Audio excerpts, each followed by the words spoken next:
Hello dear students, welcome back to my channel physics SPC. Gravitation का एक question. Three particles A B C equal mass, each are placed at the corner of equilateral triangle side a. Force on C, gravitational force on C पूछा। देखो, इसमें इस सी के about चारों तरफ दो मासेस हैं, एक एम एक एम। ये वाला मास इस पर अट्रैक्ट करेगा और ये वाला मास भी इसको अट्रैक्ट करेगा।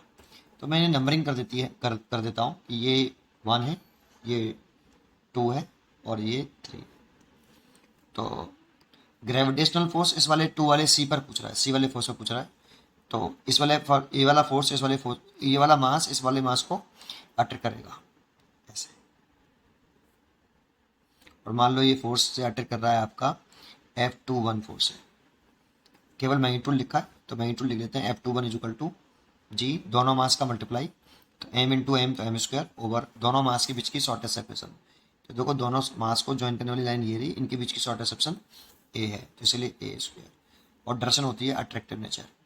ठीक है, ऐसे ही F23 दिखाएं, ये वाला मास भी इसको अट्रैक्ट करेगा अपनी तरफ सेम फोर्स से, क्योंकि मास का प्रोडक्ट सेम है एंड शॉर्टेस्ट सेपरेशन भी सेम है। इसे F23 लिख देता हूँ। इतना ही F23 होगा, मैग्नीट्यूड वाइज सेम होंगे ये। देखो, दोनों का मास का मल्टीप्लाई करें तो जी एम स्क्वायर और उनके बीच की शॉर्टेस्ट सेक्शन जो कि ए स्क्वायर है। अब इन दोनों के बीच में एंगल 60 डिग्री है ये, क्योंकि ये इक्विलेटरल ट्रायंगल है। तो नेट फोर्स निकालें, नेट ग्रेविटेशनल फोर्स ऑन सी।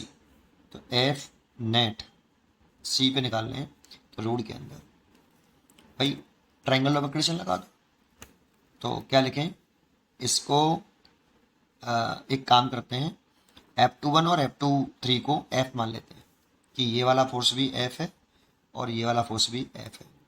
तो क्या लिख सकते हैं कि F का स्क्वायर प्लस F का square plus 2F into F, ये R इक्वल टू रूट के अंदर A square plus B square plus के 2AB कॉस्टा, जो वेक्टर में वेक्टर एडिशन के लिए करते थे वही कर रहे हैं। इन दोनों का नेट निकालना है ना बेटा, है ना, नेट फोर्स। जैसे ये नेट फोर्स है, वेक्टर फॉर्म में लिखें तो F21 vector plus F23 vector. ये अब इन दोनों का नेट निकालना है बेटा, तो मैग्नीट्यूड निकालना है बेटा ये, है ना। तो 2F इंटू कॉस, एंगल कितना बेटा इन दोनों के बीच में 60 डिग्री। अब सॉल्व कर लो इसको, ये 2F स्क्वायर हो गया ये वाला, और ये वाला भी 2F स्क्वायर हो गया प्लस 2F स्क्वायर, कॉस 60 की वैल्यू 1/2, 2 से 2 कैंसिल हो गया। तो रूट के अंदर 3F स्क्वायर हो गया, तो F रूट 3 हो गया। और F की वैल्यू हमने F23 को मानी है, तो वैल्यू पुट कर दो, G M square by A square और रूट 3 आगे है। चलो यहाँ रूट 3 अब ले देते हो, root 3 G M square over a square. ये तो नेट फोर्स हो गया। इसका अगर डायरेक्शन चाहिए हमें, तो देखो F1 F2 बराबर है, तो इनका रिजल्टेंट जो होगा वो बाइसेक्टर से जाएगा, दैट मीन सेंटर से जाएगा, ऐसे नहीं सेंट्रॉइड से होकर नहीं। पैरेललोग्राम बना लो अगर आप बनाना चाहो तो। ये देखो, ये इसका पैरेलल बना लिया और ये इसके पैरेलल बना लिया।